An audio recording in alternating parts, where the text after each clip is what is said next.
धर्मेंद्र जनाब बॉलीवुड के शानदार अदाकार हैं, वेटरन अदाकार हैं, लेकिन उनके हवाले से कुछ अफसोसनाक खबरें निकल कर आ रही हैं। उनकी तबीयत अचानक से बिगड़ी है और उनको अस्पताल चेकअप के लिए मुंतकिल किया गया। लेकिन पिछले हफ्ते सनी देओल के बेटे करण देओल की शादी थी। ये शादी तनाज़े का शिकार हुई। उस शादी के अंदर ऐसा कुछ हुआ कि जनाब, जिसे कहते हैं ना शादी खुशियों का घर होता है, वहां पर तनाज़ात का शिकार हो चुके हैं मामलात, और इसी वजह से बताया जा रहा है कि धर्मेंद्र ने सारी बातों को दिल पे ले लिया। आप सबको पता होगा जनाब, धर्मेंद्र ने 2 शादियां की हैं। पहली शादी प्रकाश कौर से की, सनी देओल और बॉबी देओल उनके बच्चे उनसे। फिर जनाब 1980 में उन्होंने हेमा मालिनी से शादी की। लेकिन जब 1980 में हेमा मालिनी से शादी की थी ना, तब सनी देओल की जो उम्र थी वो 23 साल थी, यानी वो खुद शादी के काबिल हो गए थे। और 1980 में अपने बाप की शादी पर सनी देओल ने ठीक ठाक प्रोटेस्ट किया था, मुखालफत की थी उसकी। लेकिन उसके बावजूद धर्मेंद्र ने किसी की एक नहीं सुनी थी और उन्होंने शादी कर ली। और 43 साल गुजर जाने के बावजूद ये मामला सॉर्ट आउट नहीं और लेकिन शादी की तकरीब में ऐसा कुछ हुआ।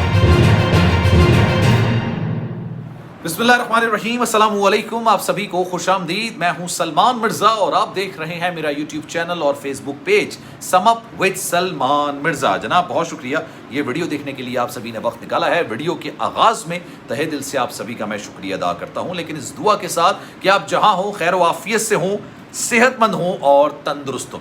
जनाब धर्मेंद्र बॉलीवुड के शानदार अदाकार, 1970 की दिहाई कह लें, 1980 की दिहाई कह लें, बड़ी शानदार उन्होंने फिल्मों में काम किया। लेकिन उनके हवाले से बड़ी अफसोसनाक खबर निकलकर सामने आ रही। धर्मेंद्र की तबीयत अचानक बिगड़ी है और ये कहा जा रहा है कि जनाब उनको अस्पताल मुंतकिल किया गया है। लेकिन अचानक ऐसा क्या हुआ? धर्मेंद्र वैसे तो देखने में आया कि जनाब काफ़ी ज़्यादा बूढ़े हो चुके हैं, सहारे के साथ चलते हैं। अभी सनी देओल की बेटे की शादी हुई, वो शादी भी तनाज़े का शिकार हो गई। उस शादी के अंदर कुछ ऐसा हुआ कि लोग ये कहने लगे कि जनाब शादी तो खुशी का घर तस्वुर किया जाता है, लेकिन यहां पर जो शादी हुई, बेसिकली धर्मेंद्र ने 2 शादियां की हैं। आप सब जानते होंगे 1980 में उन्होंने हेमा मालिनी से शादी की। ये शादी शोले फिल्म के बाद हुई और अमिताभ बच्चन साहब उनके को एक्टर थे। बड़ी शानदार किस्म की मूवी थी। लेकिन धर्मेंद्र ने इसके बाद शादी कर ली थी हेमा मालिनी से। लेकिन बहुत कम लोग ये जानते हैं कि जनाब जब धर्मेंद्र ने हेमा मालिनी से दूसरी शादी की, तब पहली शादी से उनका एक बेटा था और वो बेटा 23 साल की उम्र तक पहुंच चुका था। यानी धर्मेंद्र ने जब हेमा मालिनी से शादी की तब उनके बेटे की शादी की उम्र हो चुकी थी। 23 साल के सनी देओल थे और उस जमाने में सनी देओल ने अपने बाप की शादी पर शदीद मुखालिफत की थी, शदीद एतराज़ात किए थे। और सनी देओल के बारे में कहा जाता है हद से ज़्यादा ज़िद्दी हैं, यारों के यार हैं, लेकिन जिससे एक दफ़ा नाराज़ हो गए या जिससे एक दफ़ा दुश्मनी मोल ले ली, भाई वो सारी ज़िंदगी नाक रगड़ दे, माफिया मांग ले, लेकिन सनी देओल का दिल पिघलता नहीं है। अच्छा, सनी देओल की एक बड़ी अच्छी और बड़ी ख़ास बात है, मुझे बड़ी पसंद है, अपने वालिदैन के वो बड़े करीब हैं।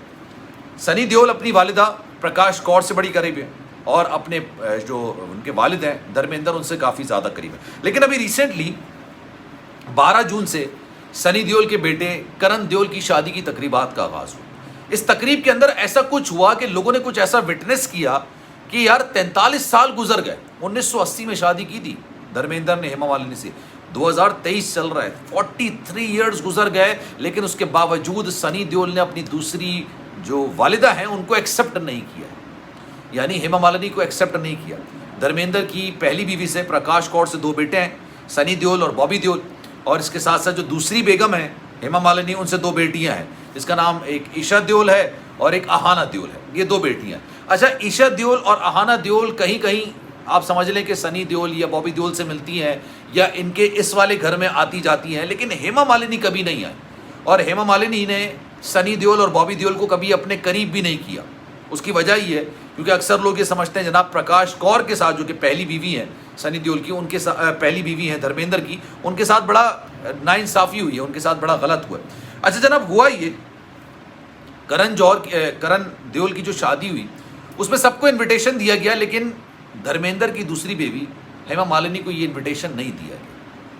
अच्छा, फिर ये पता चला कि जनाब हो सकता है कि हेमा मालिनी आ जाएं, मेहंदी की तकरीब होए, रोका एक उनकी एक तकरीब होती है वो हुई, इसके साथ साथ मायूं की तकरीब, शादी की तकरीब, रिसेप्शन हो गया। भाई हर तकरीब में गेस्ट वेट करते रहे। अच्छा, सलमान खान वहाँ पर थे, आमिर खान वहाँ पर थे, कई वेटरन अदाकार वहाँ पर मौजूद थे, शाहरुख खान नहीं थे, अक्षय कुमार नहीं थे, अमिताभ बच्चन साहब नहीं थे। और इसकी भी वजह सनी देओल से उनकी दुश्मनी है, यानी सनी देओल उनसे नाराज़ हुए हैं और इस वजह से उन्होंने उनको अपनी बेटी की शादी में इनवाइट ही नहीं किया था। अब हुआ ये कि लोगों ने कहा यार धर्मेंद्र साहब अकेले नजर आ रहे हैं, उनकी दूसरी बेगम हेमा मालिनी बॉलीवुड के अंदर एक बहुत बड़ा नाम है यार, वो नज़र नहीं आ रही। फिर बाद में पता चला भाई ईशा देओल और अहाना देओल, इन दोनों को इनविटेशन दिया गया था, लेकिन इन दोनों ने ये बात बोली कि जिस तकरीब के अंदर हमारी वालिदा को इनवाइट नहीं किया जाएगा, उस तकरीब में जाना तो दूर की बात है, यानी दरकिनार, हम इसमें थूकना भी पसंद नहीं करेंगे। सनी देओल ने ईशा देओल के साथ मूवी भी की है, मतलब आप समझ लें कि उन्होंने काफ़ी हद तक मामलात को सॉर्ट आउट कर लिया था, लेकिन उन्होंने कभी भी हेमा मालिनी को एक्सेप्ट नहीं किया। अब हेमा मालिनी किसी भी तकरीब में, और करण देओल सनी देओल के बेटे हैं, उस तकरीब में कहीं भी हिस्सा नहीं नजर आए। अच्छा, फिर हुआ ये, धर्मेंद्र साहब काफ़ी ज़्यादा खुश थे, उनके ज़ाहिर सी बात है पोते की शादी थी, और इस पोते की शादी के अंदर उन्होंने डांस भी किया, सनी देओल ने भी काफ़ी डांस किया, जनाब ये तमाम चीज़ें होती रही। लेकिन कहीं ना कहीं शादी की तकरीबात के अंदर ही बात होती रही कि जनाब दोनों ख़ानदान कभी मिल नहीं सके। उसके बाद हुआ ये कि प्रकाश कौर का एक बयान निकल कर सामने आया। प्रकाश कौर धर्मेंद्र की पहली बेगम, उन्होंने कहा कि जनाब कोई भी होता, मतलब उन्होंने अपने शौहर का साथ देते हुए बात बोली कि कोई भी होता वो हेमा मालिनी से शादी कर लेता, जो हालात, जो वाक़या, जो चीज़ हो गई। उनके अपने शौहर के बारे में बोल रही है कि किसी और लड़की में वो इतना इंटरेस्ट ले बैठे थे, इतना वो उससे आगे बढ़ चुके थे कि कोई भी होता ना तो वो शादी कर लेता, यानी अपने शौहर का उन्होंने साथ दिया।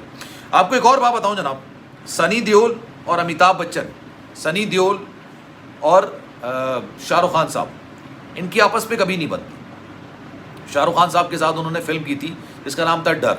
शाहरुख खान उस वक्त नेगेटिव किरदार में थे, यानी विलन थे, लेकिन डर की फिल्म के बारे में जब भी बात की जाएगी ना तो शाहरुख खान की बात की जाएगी। शाहरुख खान ही हिट हुए उसमें।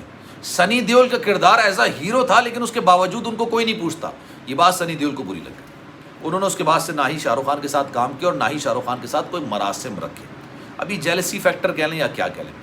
अमिताभ बच्चन साहब के साथ उनकी एक फिल्म आई थी, उसमें अमिताभ बच्चन हीरो नहीं थे बल्कि सनी देओल हीरो थे। लेकिन उस फिल्म का जो पोस्टर निकल कर आया तो उस पोस्टर के अंदर अमिताभ बच्चन साहब की 2 पिक्चर्स थी और बड़ा पोस्टर था। सनी देओल हीरो होते हुए एक तस्वीर थी और छोटा पोस्टर था। उस जमाने में ना पोस्टर को बड़ा सीरियस लिया जाता था फिल्मों का, उस वक्त तो सोशल मीडिया का दौर नहीं था। सनी देओल को ये बात ही बुरी लग गई। अब आप ये देखिए कि धर्मेंद्र और Amitabh Bachchan wall to wall बराबर रहते हैं जुहू में, लेकिन जनाब सनी देओल ने अपने बेटे की शादी की तकरीब में अमिताभ बच्चन साहब को भी, शाहरुख खान को भी, अक्षय कुमार को भी, किसी को भी इनवाइट नहीं किया। खैर जनाब, इस पर आपकी राय क्या है? मैं चाहूँगा कि आप सब कमेंट सेक्शन में भी राय का इज़हार ज़रूर कीजिए। सलमान मिर्ज़ा को दीजिए इजाज़त। ज़िंदगी रही, सेहत रही, आपकी दुआएं रही तो इंशाअल्लाह आपसे फिर मुलाकात होगी। लेकिन जाने से पहले एक गुजारिश है जनाब, वीडियो अच्छी लगी है तो कमेंट सेक्शन में भी राय का इज़हार ज़रूर कीजिए, और सलमान मिर्ज़ा ऑफिशियल मेरे यूट्यूब चैनल को सब्सक्राइब ज़रूर कीजिए। ख्याल रखिएगा अपना। अल्लाह हाफ़िज़।